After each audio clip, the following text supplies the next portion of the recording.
welcome back to the channel. My name is Patricia Reiners. I am working as a freelance UX designer in Berlin. And in this video, I want to talk a little bit about my freelance experience and share some tips with you. Because I know that a lot of you are thinking about maybe starting to freelance at some point in their career.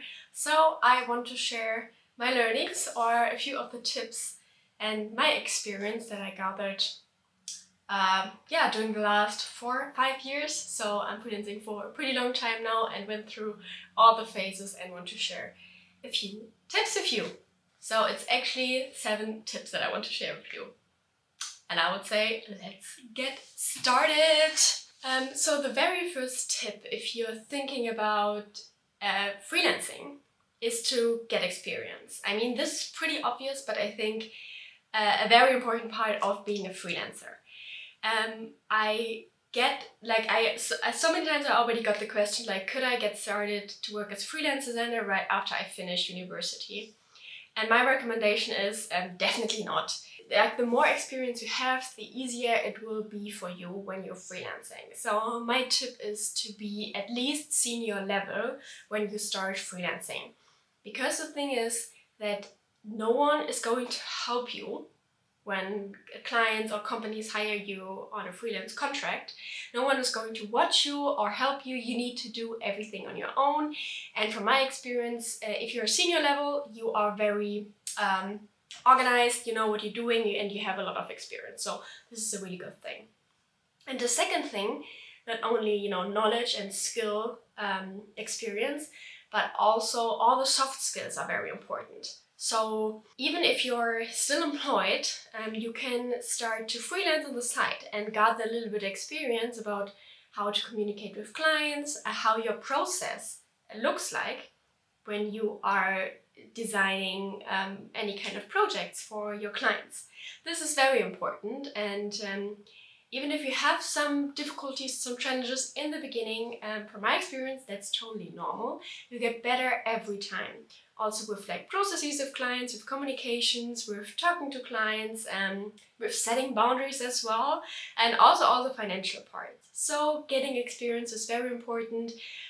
Don't wait until you're 100% ready or something like that, but try to do it on the side, get the experience you want, and then do some kind of a really good shift for you. The second tip is a pretty important one when it comes to freelancing. It's actually about calculating your rates. So becoming profitable and really making money is, for my experience, an essential part of being a freelancer, right? You don't have a monthly payment. You're not working for someone who gives you your payment. You need to work for it, and you need to make sure that there's money coming. Otherwise, you won't be able to pay your rent or for all your subscriptions and all the things that are coming with your freelance career that you need to pay for yourself. So no one is doing that. You need to buy your own MacBook, you need to buy your own subscriptions, your own Creative Cloud subscription, for example. So you need to do that, and you need to make sure that money is coming in. My tip is to set a minimum rate. Really calculate your rate. Different options, of course, to do that. I mean, you can either charge per project, or you can charge per hour or per day. Depends a little bit on your setup and your project and what you're working on, also the scope of the project. If you want to know more about especially that topic, feel free to check out my new course about creative freelance essentials. I just published it, I think 2 weeks ago, something like that. You can find it in the description box. Check it out. I'm talking a lot about finances there and go really into the nitty-gritty, the depths there. I can't do that here on YouTube because we don't have so much time, but that might be very interesting for you. I'm also talking about invoices, about passive income, different income streams, basically everything you need to know if you really want to start freelancing.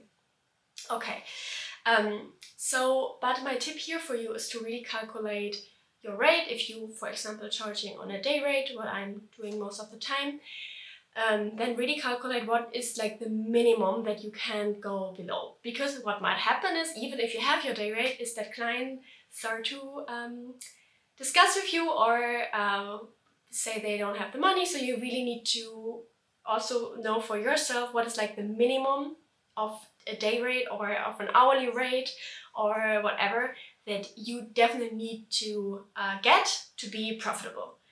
My tip number 3, this is also, I think, an important one. Number 3 is using the right tools. You will, if you are smart, you can automate many things, from like the process of attracting clients, onboarding clients, working with clients, and then also like ending contracts and looking for new clients, and also for keeping track of all the things that are, happening simultaneously, all the things that are coming.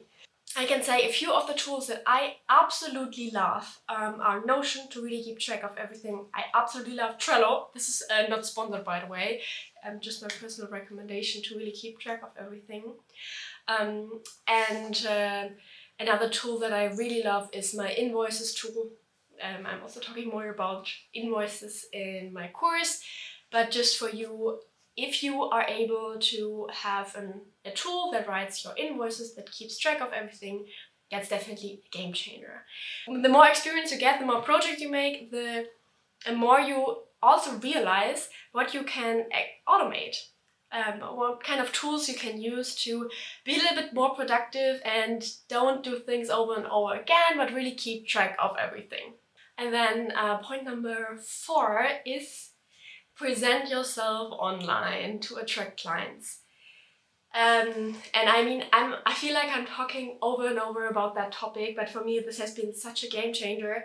I never wrote a cold email in my life. I never reached out to anyone to ask for a job or freelance gigs. All the clients I've worked with have reached out to me. And I think it is such an awesome thing to, never have the need to really look for clients or be stressed out or think like, what should I do now? But if clients are reaching out, that's awesome. So I'm getting new proposals or clients who want to work with me every day, basically, and then I can choose. And the only reason why this is happening is because I started to present myself online.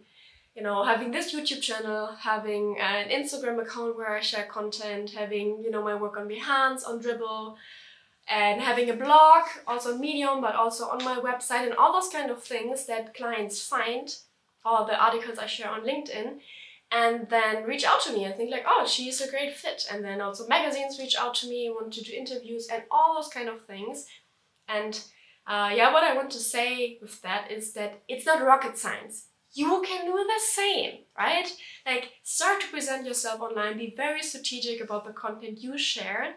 In the best case, of course, it's related to the project you want to work with, your skills, your knowledge, and the clients you want to attract. So no rocket science, right? And once you start that, you will see that clients are coming. And then the next point is schedule. And this also has been a huge game changer for me, to be so strategic about your time, because most of the time as a freelancer, you don't work for one project. I think you don't even do that if you're working for a company, right? Like, you have always different projects, but you need to schedule them yourself. You are your own project manager. So what I'm doing is I kind of time block each day, each week, each month. So I set certain goals, and then I block those different times throughout the day that I know, okay, in these 2 hours I work for that specific client. This is the desired outcome that I want to get.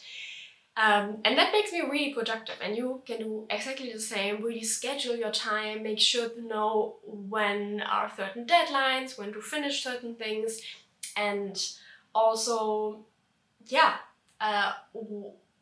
which time of the day is working on which kind of projects, because that also helps you to keep some kind of like some time for your private life, right? Like going outside and visiting your friends. Otherwise, it's very easy to, get soaked into this mess of working all the day, because you never really finished and you never really feel like, oh, now I've done everything for today, because there are always new tasks coming in. So my tip is really schedule your day and schedule your task very, very strategically. And my next tip is to really getting organized.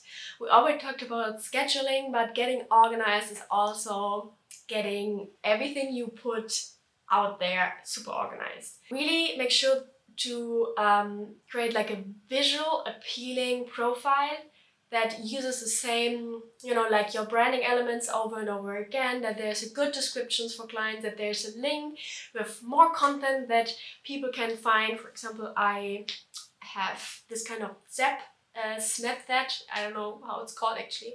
I just found it and I think it's pretty cool, which is some kind of like a link tree alternative that you can use to link in your profile and like link all your other some kind of like content pieces there for clients to find, for your students to find, for people to find. So keep everything very organized. Make sure that it's very easy for people to find your email address, your website, all the content that you want people to see. And my last tip, a very important tip, but I think you're probably pretty aware of it if you're watching that video, because then you're probably like someone who likes to learn and to upskill. But what I realized is that, especially as a freelancer, you need to make sure that you create space for learning and for upskilling. Because there you don't have someone who watches your career or who helps you to reach certain career goals. You need to do that for yourself, which is okay, but you need to make sure to put some money and some time on the side to do courses that are really helpful, or any kind of workshops, or any kind of conferences, or that you, this is something that I think is very helpful also for myself, that you buy some books and just make time to read it. So what I tried from time to time is to take the Friday off only for like education, so that I spend the whole Friday on like educational or like upskilling myself. This is also, I think, very important if you start a new project as a freelancer, and this is like a slightly different topic or very specific. Usually I do some kind of like a few days of really getting into the topic, learning more about that, doing any kind of research that I can to be fully prepared when I start the project. Hey, those are all my tips for getting started as a freelancer. I hope this was helpful for you. If you wanted to dig a little bit deep into the topic, learn a little bit more, especially about finances, income streams, and sort of like the legal parts and becoming profitable, definitely check out my new course. I added it in the description box. I can highly recommend it. I think it will be super helpful. I, to be honest, would have wished to have this kind of course when I started 4 years ago. There was not such a course, so I think this is a really awesome push for you to take the step, become a freelancer and be super successful from the beginning and don't have all the struggles I went through. So thank you so much for watching, and hopefully see you next week.